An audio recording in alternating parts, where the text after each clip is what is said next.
नमस्कार दोस्तों, मैं हूं अभिषेक और आप देख रहे हैं सॉल्व टैक्स प्रॉब्लम। दोस्तों आज का वीडियो बहुत इंपॉर्टेंट है क्योंकि आज हम लोग डिस्कस करेंगे debit note and credit note in GST. दोस्तों debit note and credit note tax invoice के बाद बहुत ही इंपॉर्टेंट डॉक्यूमेंट है और इसको प्रॉपर्ली इशू करना, प्रॉपर्ली मेंटेन करना एंड प्रॉपर्ली उसको GST1 में अपलोड करना एक बहुत ही इंपॉर्टेंट काम है। एज ए कंसल्टेंट ये हम लोगों का एज ए कंसल्टेंट या फिर एज ए अकाउंटेंट ये हम लोगों का जिम्मेदारी बनता है कि इसको हम लोग प्रॉपर्ली इशू करें या फिर प्रॉपर्ली फाइल करें। दोस्तों यहाँ पे देखिए क्या सवाल हम लोग आज यहाँ पे डिस्कस करेंगे। When to issue debit note credit note, who is liable to issue debit note credit note and how to show in GST1। अब देखिए दोस्तों, सबसे पहले बता दूं debit note and credit note कौन इशू करेगा। Who is liable to issue debit note credit note? Supplier. हमेशा सप्लायर ही लायबल होगा debit note and credit note को इशू करने के लिए, ठीक है। सप्लायर ही इशू करेगा। अब देखिए आप किसी से परचेस किया, आपका सप्लायर है, वो आपको क्रेडिट नोट इशू किया तो आप अपने अकाउंटिंग मेंटेन के लिए उस डेबिट नोट अपने टैली में या फिर कोई भी जो आप सॉफ्टवेयर यूज करते हैं वहां पे आप एंट्री कर सकते हैं। पर इशू डेबिट नोट और क्रेडिट नोट का इशू करेगा सप्लायर, उसको GST1 में शो करेगा सप्लायर। अब देखिए क्यों मैं ऐसा बोल रहा हूं। एक डेबिट नोट या फिर क्रेडिट नोट हमेशा एक टैक्स इनवॉइस को रिप्रेजेंट करेगा। पहले टैक्स इनवॉइस इशू होगा, उस टैक्स इनवॉइस में कुछ गलती होगा या फिर उस टैक्स इनवॉइस में कोई मॉडिफिकेशन होगा, तभी जाके डेबिट नोट या फिर क्रेडिट नोट इशू होगा। और टैक्स इनवॉइस कौन इशू करता है? सप्लायर। इस बात का ध्यान आपको रखना है दोस्तों। अब देखते हैं when to issue debit note credit note situation, मतलब कौन कौन से सिचुएशन में डेबिट नोट और क्रेडिट नोट इशू होगा, ठीक है। तो दोस्तों सबसे पहले डेबिट नोट। अब देखिए मैं पहले ही बोल दिया था कि डेबिट नोट या फिर क्रेडिट नोट कुछ भी हो एक टैक्स इनवॉइस को रिप्रेजेंट करेगा, ठीक है। अब हो सकता है टैक्स इनवॉइस में आपने टैक्स इनवॉइस में जो वैल्यू आप डिक्लेयर किए वो एक्चुअल वैल्यू से कम हो गया, गलती से कम हो गया। हो सकता है किसी गुड्स का प्राइस या फिर सर्विस का वैल्यू 1 लाख है, आप गलती से 80,000 टैक्स इनवॉइस में चार्ज कर दिया, डिक्लेयर कर दिए। फिर पता चला कि नहीं गलती हो गया है, तो बाकी जो 20,000 आप अपने क्लाइंट को शो करेंगे, क्लाइंट के ऊपर चार्ज करेंगे, उसके लिए आपको डेबिट नोट इशू करना है, ठीक है। इस बात का ध्यान रखिए, डेबिट नोट इशू करना है। अब डेबिट नोट से क्या होगा, आपका जो आउटवर्ड लाइबिलिटी है, टैक्स लाइबिलिटी है, वो दोस्तों इंक्रीज हो जाएगा क्योंकि आपका जो इनवॉइस वैल्यू है वो इंक्रीज हो रहा है।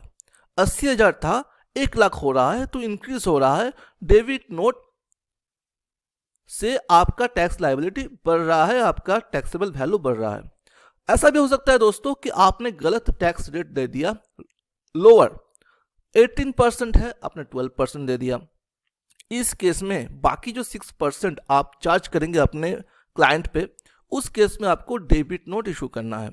अब देखिए अगर आप एक परचेजर है, आप परचेज करके ला रहे हैं और आपका सप्लायर आपको डेबिट नोट दे दिया, इसका मतलब क्या हो गया, आपका जो परचेज वैल्यू है वो इंक्रीज हो गया।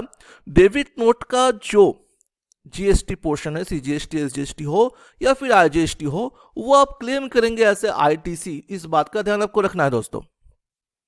अब क्रेडिट नोट उल्टा होगा दोस्तों, आपने इनवॉइस इशू किया पर गलती से जो एक्चुअल वैल्यू है उससे ज्यादा आप शो कर दिया, डिक्लेयर कर दिए। इस केस में क्या होगा, जाहिर सी बात है दोस्तों, आपका जो पार्टी है, क्लाइंट है, वो बोलेगा भाई ये तो ज़्यादा हो गया। फिर आप एक क्रेडिट नोट इशू करेंगे और वैल्यू को कम करेंगे। क्रेडिट नोट इशू करने में क्या होगा, आपका जो टैक्स लायबिलिटी है वो रिड्यूस होगा, कम होगा। या फिर आप गलती से GST रेट जो है वो हायर कर दिए, ठीक है। 12% था, आपने 18% चार्ज कर दिए, तो बाकी जो 6% आपको लो करना है, इसके लिए आपको क्रेडिट नोट इशू करना है आपके क्लाइंट के ऊपर। अब दोस्तों यहाँ पे एक और इंपॉर्टेंट सिचुएशन होता है जो कि बहुत ही कॉमन है, वो क्या है, गुड्स का रिटर्न करना। अब अगर आपका क्लाइंट आपको गुड्स वापस कर रहा है, पर वो मतलब आपका सेल्स रिटर्न हो रहा है, उस केस में आप एज ए सप्लायर क्लाइंट को क्या करेंगे, क्रेडिट नोट देंगे और क्लाइंट आपको डेबिट नोट देगा। ये कॉमन सा पोर्शन है दोस्तों, इसके बारे में ज़्यादा डिस्कस हम लोग नहीं करेंगे। तो आपको पता चल गया डेबिट नोट क्रेडिट नोट कब इशू करना है और कौन लायबल है उसे इशू करने के लिए। अब देखते हैं दोस्तों कि GST1 में कहां आपको डेबिट नोट और क्रेडिट नोट अपलोड करना है और उसके लिए क्या क्या इंफॉर्मेशन आपको चाहिए, ठीक है। दोस्तों अभी हम लोग GST1 पे आ चुके हैं। अब यहाँ पे देखिए table number 9B credit note debit note registered और credit note debit note unregistered. अब दोस्तों यहाँ पे अनरजिस्टर्ड जो B2C है वो B2C लार्ज है, ठीक है। आपका जो नॉर्मल कस्टमर है जिनका टर्नओवर 2.5 लाख से कम, आप अगर टैक्स इनवॉइस इशू करते हैं 5,000 10,000 और वो अनरजिस्टर्ड है, उस केस में दोस्तों यहाँ पे डेबिट नोट क्रेडिट नोट देने का कोई ज़रूरत नहीं है।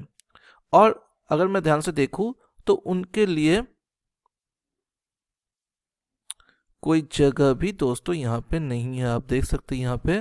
पर यहाँ पे अगर रजिस्टर्ड पार्टी है तो उनके लिए डेबिट नोट क्रेडिट नोट का जगह है, और B2C large unregistered B2C large के लिए आपको यहाँ पे क्रेडिट नोट डेबिट नोट देने का जगह है। तो दोस्तों चलिए सबसे पहले देखते हैं credit note debit note registered में, ठीक है। यहाँ पे क्लिक करता हूँ। दोस्तों जैसे ही मैं यहाँ पे अंदर आऊँगा, देखिए यहाँ पे ऐड डिटेल्स, आपको ये ऐड डिटेल्स पे यहाँ पे दोस्तों आपको क्लिक करना है। उसके बाद दोस्तों जैसे कि आप पता है ये रजिस्टर्ड है, तो यहाँ पे आपको रिसीवर का GST नंबर देना है, नेम तो ऑटोमेटिक आ जाएगा। फिर debit note credit note number देना है, डेबिट नोट क्रेडिट नोट का नंबर भी सीरियली होना चाहिए। टैक्स इनवॉइस पे जो जो इन्फॉर्मेशन रहता है दोस्तों डेबिट नोट क्रेडिट नोट पे वही इन्फॉर्मेशन रहना चाहिए, इस बात का ध्यान आपको रखना है। अगर टैक्स इनवॉइस के बारे में आपको पता करना है तो ऊपर आई बटन में मेरा ऑलरेडी वीडियो अपलोड है इस सीरीज में, उसको ध्यान से देख लीजिए, आपको पता चल जाएगा। फिर दोस्तों डेबिट नोट क्रेडिट नोट जो डेट है वो देना है। फिर आपको यहाँ पे चूज करना है वो डेबिट नोट है कि क्रेडिट नोट है, ठीक है।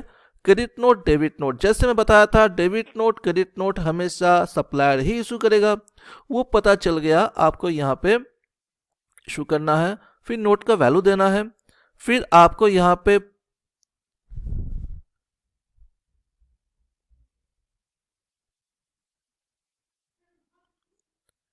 दोस्तों आपको यहाँ पे प्लेस ऑफ सप्लाई देना है।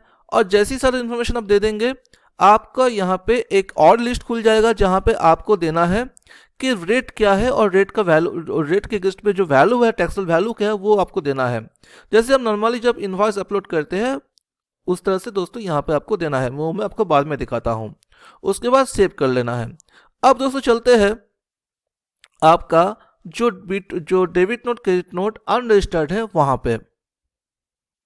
दोस्तों जो debit note credit note unregistered है वहाँ पे देखिए B2CL मतलब B2C लार्ज। फिर दोस्तों same debit note credit note number, date, note value, note type आपको चूज करना है, डेबिट नोट है क्रेडिट नोट है। फिर प्लेस ऑफ सप्लाई चूज करना है।